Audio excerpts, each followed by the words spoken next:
দিনী ভাই বোনেরা, এখন আমরা টান এবং টান ছাড়া কিছু শব্দ গঠন শিখব ইনশাআল্লাহ। এখানে আমরা দেখতে পাচ্ছি ইয়া জবর ইয়া, কোনো টান নাই। র খারা জবর র, এক আলিফ টান। টান দিয়ে এবং টান ছাড়া কিভাবে পড়তে হয় দেখুন।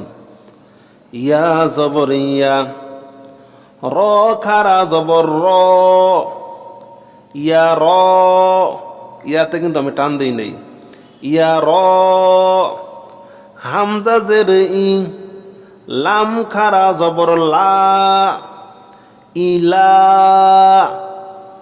বা জের বি, হা খারা জের হি, বিহি,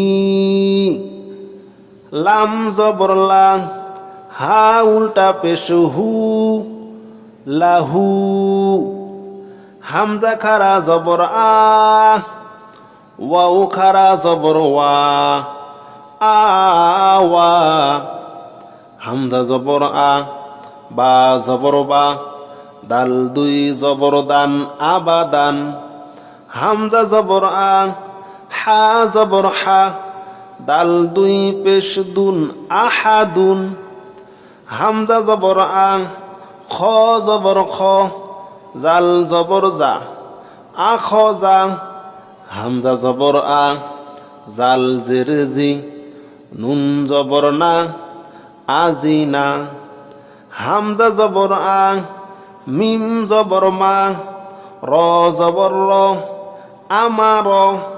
তাই আমরা বুঝলাম যে খারা জবর, খারা জের উল্টা পেশ, জবরের বাম পাশে খালি আলিফ, জেরের বাম পাশে জজমালা ইয়া এবং পেশের বাম পাশে জজমালা ওয়াও থাকলে এক আলিফ করে টান দিয়ে পড়িতে হবে। এই মোট 6 জায়গায় এক আলিফ করে টান দিয়ে পড়তে হবে।